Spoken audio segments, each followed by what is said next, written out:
நாளைக்கான வீடியோ தாங்க வந்திருக்கு. வீடியோ வந்து சூப்பரா இருந்துச்சு அப்படின்னு தாங்க சொல்லணும். ஒரு பக்கம் பார்த்தா நம்ம ஹேமா இருக்காங்கல்ல, ஹேமா வந்து மயக்கம் வந்து கீழ விழுந்துட்டாங்க அப்படின்னு தாங்க சொல்லணும். இன்னொரு பக்கம் பார்த்தா சுபா, இந்திரா எல்லாமே அவங்க வந்து குடுத்த அந்த டார்கெட்ட வந்து கரெக்ட்டா முடிச்சுட்டாங்க அப்படின்னு தாங்க சொல்லணும். அதெல்லாம் பார்க்குறதுக்கு நம்ம சேனல மட்டும் மறக்காம லைக் அண்ட் சப்ஸ்கிரைப் மட்டும் பண்ணிருங்க. ஃபர்ஸ்ட் எடுத்தோனே எல்லாருமே வேலை பார்த்துக்கிட்டு இருக்கிற மாரி தான் காட்டிக்கிட்டு இருக்காங்க. அப்போ வந்து ஜெயா வந்து எல்லாத்தையுமே பார்க்குறாங்க. எல்லாரும் எப்படி வேலை பார்க்குறாங்க அப்படின்னு சொல்லிட்டு பார்த்துக்கிட்டே இருக்கிறாங்க. அப்போ வந்து ராகினி வந்து அங்கிட்டு இங்கிட்டு நெளிச்சுக்கிட்டு இருக்காங்க. அத பார்த்தோனே இந்திரா சொல்லிடுறாங்க ஆல்ரெடி. இந்திரா வந்து சொல்கிறாங்க, ராகினி அத்தை அவங்களால தான் முடியல, போய் ரெஸ்ட் எடுக்க வேண்டியதானே அப்படிங்கிற மாதிரி சொல்கிறாங்க. அதை பார்த்துட்டு நம்ம ஜெயாவும் சொல்கிறாங்க, ஆமாம் எதுக்கு நீ இவ்வளோ கஷ்டப்பட்டுக்கிட்டு இருக்க, போய் ரெஸ்ட் எடு, உன் வேலையை பற்றி எனக்கு தெரியாதா, சின்ன வயசுலேருந்து நீ எப்படி வேலை பார்த்த எனக்கு நல்லா தெரியும், அதனால் நீ போய் சும்மா ரெஸ்ட் எடு அப்படிங்கிற மாதிரி சொல்கிறாங்க. அந்த நேரத்தில் வந்து நம்ம ராகினி வந்து சரி நம்ம உள்ளே போனால் தான் டவுட் வரும், நம்ம வேறு திருடி இருக்கோம், அதனால் நம்ம வந்து இங்கனக்குள்ளே உட்காந்துருப்போம் அப்படின்னு சொல்லிட்டு அவங்களும் சோஃபாவில் உட்காந்து மொபைல் நோண்ட ஆரம்பிச்சிடுறாங்க. அடுத்து இந்த பக்கம் பார்த்தா ஹேமா வேறு மாசமாக இருக்காங்கல்ல, அவங்க வேறு வந்து அங்கிட்டு இங்கிட்டு வந்து அப்படியே இடுப்பை பிடிச்சிக்கிட்டே உட்காந்துருக்கிற மாதிரி காட்டிக்கிட்டு இருக்காங்க. அதை பார்த்தோன்னே ஜெயா வந்து சொல்கிறாங்க, ஏ ஹேமா நீயும் உனக்கும் குறுக்கு வலிக்கும்னு நினைக்கிறேன், நீ போய் ரெஸ்ட் எடு அப்படிங்கிற மாதிரி சொல்கிறாங்க. இல்லை அத்தை நான் பண்ணுறேன் அப்படிங்கிற மாதிரி சொல்கிறாங்க. உடனே அங்கக்குள்ளே வெற்றி வந்து சொல்கிறாரு, என்ன ஹேமா எதுக்கு இவ்வளோ கஷ்டப்பட்டுக்கிட்டு இருக்க, போய் ரெஸ்ட் எடுக்க வேண்டியதானே அப்படிங்கிற மாதிரி சொல்கிறாங்க. இல்லைங்க நான் செஞ்சே ஆகணும், அவங்க பாட்டில் நான் போயிட்டேன்னா அவங்க 3 பேர் மட்டும் நல்ல பேர் வாங்கி நகையை வாங்கிடுவாங்க, அந்த பரம்பரை நகையை வந்து நான் வாங்கியே ஆகணும் அப்படிங்கிற மாதிரி அந்த இடத்துல வந்து நம்ம ஹேமா சொல்கிற மாதிரி காட்டிக்கிட்டு இருக்காங்க. உடனே ஜெயா வந்து சொல்கிறாங்க, சரி ஹேமா நீ கீழே உட்காராத, போய் சோஃபாவில் உட்காந்து நல்லா கம்ஃபர்டபுளாக உட்காந்து நீ வந்து வேலையை பாரு அப்படிங்கிற மாதிரி சொல்கிறாங்க. சரிங்க அத்தை அப்படின்னு சொல்லிட்டு அவங்களும் சோஃபாவில் உட்காந்து வேலை பார்த்துக்கிட்டே இருக்காங்க. எல்லாருமே கொஞ்சம் நேரம் வேலை பார்த்துக்கிட்டே இருக்காங்க. அந்த நேரத்தில் வந்து எல்லாருக்குமே கொஞ்சம் டயர்டாக இருக்குது. உடனே வந்து ஜெயா வந்து சொல்கிறாங்க, எல்லாருமே டயர்ட் ஆகிட்டாங்க, டீ குடித்தா நல்லாயிருக்கும் அப்படிங்கிற மாதிரி சொன்னோடனே ராமச்சந்திரன் சொல்கிறாரு, சரி சரி நான் வேணால் போய் டீ போட்டு வரேன் அப்படிங்கிற மாதிரி சொல்கிறாங்க. ஏங்க வேலை பார்த்துக்கிட்டு இருக்கீங்க, நீங்கள் எதுக்குங்க போய் டீ போடணும் அப்படின்னு சொல்லிட்டு ராகினியை பார்க்காங்க. ராகினியை பார்த்தா அவங்களும் சும்மா மொபைலில் கேம் விளாண்டுக்கிட்டு இருக்காங்க. அந்த ராகினி மொபைலில் சும்மா தானே நோண்டிக்கிட்டு இருக்கா, அவளை போய் டீ போட்டு வர சொல்லுவோம். ஏ ராகினி இங்கே வா அப்படிங்கிற மாதிரி கூப்பிட்றாங்க. என்னக்கா அப்படிங்கிற மாதிரி வராங்க. போய் எல்லாத்துக்கும் டீ போட்டு வா, எல்லாருமே டயர்ட் ஆகிட்டாங்க, டீ குடித்தா தான் சரியாக வரும் அப்படிங்கிற மாதிரி சொல்லிவிட்டு ராகினி வந்து டீ போட அனுப்புகிறாங்க. அந்த நேரத்தில் ராகினி வந்து ஒரு பிளான் போடுறாங்க, ஐயா சூப்பர், நம்மளே போய் டீயை போட்டு தூக்க மாத்திரை வச்சுருக்கோம்ல அதை எல்லாத்துக்கும் கலந்து விட்ருவோம், அது வாட்டில் டீயை குடிச்சிட்டு தூங்கிடுவாங்க, வேலை கெட்டு போயிடும் அப்படிங்கிற மாதிரி யோசிச்சுக்கிட்டு இருக்காங்க. அந்த நேரத்தில் வந்து சும்மா போயிடக்கூடாதுல்ல, அதனால் பிகு பண்ணுறாங்க ராகினி. என்னக்கா என்னை போய் டீ போட சொல்கிற அப்படிங்கிற மாதிரி சொல்கிறாங்க.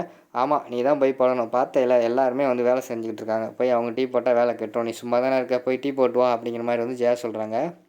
அந்த நேரத்தில் வெற்றி வந்து உள்ளே பூந்து ஆட்டத்தை கலைச்சிடுறாரு. அம்மா எதுக்குமா, ராகினி தான் கிச்சன் பக்கமே போனதில்லை, அவங்க டீ போட்டால் அதை யார் குடிக்கிறது, நான் போய் டீ போட்டு வரேன், எல்லோரும் சூப்பராக குடிச்சிடும், நல்லா வேலை பார்ப்போம் அப்படிங்கிற மாதிரி சொல்லிவிட்டு வெற்றி டீ போட போகிறாரு.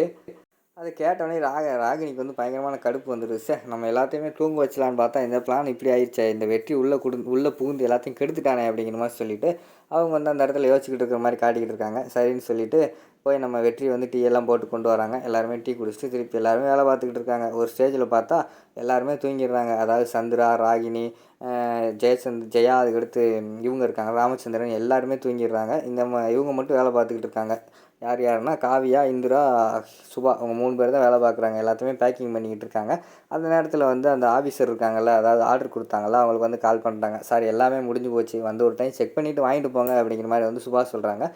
சரிம்மா நாங்கள் வந்துக்கிட்டு இருக்கோம் அப்படிங்கிற மாதிரி சொல்கிறாங்க. அந்த நேரத்தில் வந்து இவங்க வேறு இடத்துலலாம் இந்த மாதிரி செய்ய கொடுத்துருப்பாங்கள்ல ட்ரெஸ்ஸை, அவங்களுக்கெல்லாம் கால் பண்ணுறாங்க. கால் பண்ணிவிட்டு அக்கா வேலையெல்லாம் முடிஞ்சிருச்சா, அங்கே வந்து வர சொல்லியிருக்கேன் அப்படிங்கிற மாதிரி சொன்னோன்னையும் அவங்களும் வேலை முடிஞ்சிருச்சு சுபா, நாங்கள் வந்து ட்ரெஸ் எல்லாம் எடுத்துகிட்டு வீட்டுக்கு வந்துடுறோம் அப்படிங்கிற மாதிரி சொல்லிடுறாங்க. அவங்களும் சரிக்கா வீட்டுக்கு வாங்க, அங்கே ஆஃபீஸரும் செக் பண்ணுறதுக்காக வந்துக்கிட்டு இருக்காங்க அப்படிங்கிற மாதிரி சொல்லிடுறாங்க.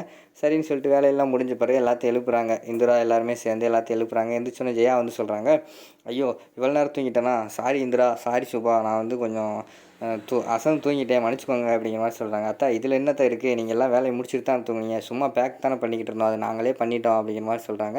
அந்த நேரத்தில் சுபா வந்து இந்திராட்ட போய் அதை எடுத்துகிட்டு வா அப்படிங்கிற மாதிரி சொல்கிறாங்க. சரின்னு சொல்லிட்டு உள்ளே போகிறாங்க. அந்த நேரத்தில் இவங்க வேறு எந்திரிச்சிடுறாங்க. ஹேமா வேறு அசந்து தூங்கிட்டாங்க. ஐயோ இவ்வளோ நேரம் தூங்கிட்டோமே, எல்லோரும் நல்ல பேர் வாங்கியிருப்பாங்க, நம்ம இந்த நேரம் நல்ல பேர் வாங்க முடியாது, கண்டிப்பாக நமக்கு செயின் இல்லை அப்படிங்கிற மாதிரி சொல்லிவிட்டு அந்த இடத்துல அவங்க வேறு கவலையாக நின்றுக்கிட்டு இருக்கிற மாதிரி காட்டுறாங்க.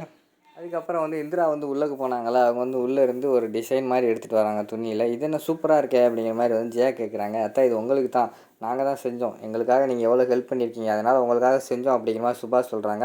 சுபா இதெல்லாம் தப்புமா, அதாவது இந்த வீட்டில் உள்ள எல்லாருமே வந்து உனக்காக ஹெல்ப் பண்ணியிருக்காங்க, எனக்கு மட்டும் செஞ்சால் அது நல்லா இருக்காது அப்படிங்கிற மாதிரி சொல்கிறாங்க. உடனே ராமச்சந்திரன் வந்து சொல்கிறாரு, ஜெயா அதான் உன் மருமகள்லாம் ஆசைப்பட்டு அதெல்லாம் கொடுக்காங்களே, அதெல்லாம் வாங்கி வச்சுக்கோ, இந்த சந்தோஷம்லாம் எப்போயா தான் கிடைக்கும், அதெல்லாம் அனுபவிச்சுக்கணும், அதை தான் தட்டி கழிக்கக்கூடாது அப்படிங்கிற மாதிரி சொல்கிறாங்க. சரிங்க நீங்கள் சொன்னால் சரியாக தான் இருக்கும் அப்படின்னு சொல்லிட்டு அதை வாங்கி வச்சிடுறாங்க. ஆமாம் இந்த டிசைன் தான் அவங்க செய்ய சொல்லவே இல்லையே அப்படிங்கிற மாதிரி சொன்னோன்னே, இல்லை அத்தா இது வந்து நாங்களாக செஞ்சோம் அப்படிங்கிற அப்படிங்கிற மாதிரி சுபா சொல்கிறாங்க. சூப்பர், பயங்கரமாக செஞ்சுருக்கீங்க, வாழ்த்துக்கள் அப்படிங்கிற மாதிரி புகழ்ந்து தள்ளிக்கிட்டு இருக்காங்க. அந்த நேரத்தில் வந்து வெளியிலேருந்து அந்த இவங்க குழுவில் இருப்பாங்கள்ல, அந்த லேடிஸ் எல்லாம் கொண்டு வந்துடுறாங்க துணியை. அக்கா வேலையெல்லாம் முடிச்சிட்டிங்களா அப்படிங்கிற மாதிரி சுபா கேட்காங்க. எல்லா வேலையும் முடிச்சிட்டேம்மா, பொருளெல்லாம் இங்கே தான் இருக்குது, வந்தவொடனே கொடுத்துரு, நான் கிளம்புறோம் அப்படிங்கிற மாதிரி சொல்கிறாங்க. அக்கா இருங்கக்கா, அவங்க வரட்டும், எல்லாருமே செக் பண்ணி கொடுத்துட்டு போயிடுவோம் அப்படிங்கிற மாதிரி சொல்கிறாங்க. சரிம்மா இருக்கும் அப்படின்னு சொல்லிட்டு இருக்காங்க. அதுக்கடுத்து அவங்களும் வந்துடுறாங்க, அந்த ஆர்டர் கொடுத்தாங்கல்ல அவங்களும் வந்துடுறாங்க. வந்தவொடனே சூப்பர்மா, கரெக்டாக டெலிவரி டேட்டுக்குள்ளே முடிச்சிட்டிங்களே, இதுக்கு முன்னாடி நான் எத்தனையோ பேர்ட்ட பிஸ்னஸ் பண்ணியிருக்கேன், யாருமே வந்து கரெக்டான டேட்டுக்கு வந்து எனக்கு டெலிவரி கொடுத்ததே கிடையாது, நீங்கள் சூப்பராக பண்ணியிருக்கீங்க அப்படிங்கிற மாதிரி சொல்கிறாங்க. ஒரு சாம்பிள் எல்லாம் எடுத்து பார்க்காரு. இந்த சாம்பிள் சூப்பராக இருக்குமா, இது புதுசாக பண்ணுற மாதிரியே தெரியலை, என்னமோ பல வருஷம் எக்ஸ்பீரியன்ஸ் ஆன மாதிரி இருக்குது, சூப்பர்மா, இந்தாங்க உங்களுக்கு 10 லட்ச ரூபா பேசியிருந்தேன்ல, இந்தாங்க 12 லட்ச ரூபாயா வச்சுக்கோங்க அப்படிங்கிற மாதிரி சொல்கிறாங்க. உடனே 12 லட்ச ரூபா அக்கா, சுபாக்கா அவங்களுக்கு 12 லட்ச ரூபா அப்படிங்கிற மாதிரி இந்திரா சொல்கிறாங்க. எல்லாருமே பயங்கரமாக சந்தோஷமாக இருக்காங்க. சுபாக்கா செக்கை வாங்க அப்படிங்கிற மாதிரி இந்திரா சொல்கிறாங்க. சுபா வந்து அத்தா நீங்கள் வாங்க அப்படிங்கிற மாதிரி சொன்னோடனே, நான் வாங்க மாட்டேன், நீ தான் கஷ்டப்பட்டு உழைச்சிருக்கேன், நீ தான் வாங்கணும் அப்படிங்கிற மாதிரி சொன்னோடனே சுபா போய் செக்கை வாங்குற மாதிரி காட்டுறாங்க. வாங்கினோடனே இந்திரா, காவியா, சுபா 3 பேர் வந்து கட்டி பிடிச்சி சந்தோஷமாக இருக்கிற மாதிரி காட்டிக்கிட்டு இருக்காங்க. இதெல்லாம் பார்த்துட்டு அந்த பக்கம் பார்த்தா நம்ம ஹேமா வந்து ஒரு மாதிரி கோவத்தோடு இருக்கிற மாதிரி காட்டுறாங்க. அதோடு பார்த்தீங்கன்னா இந்த எபிசோடு வந்து முடிஞ்சிருச்சு.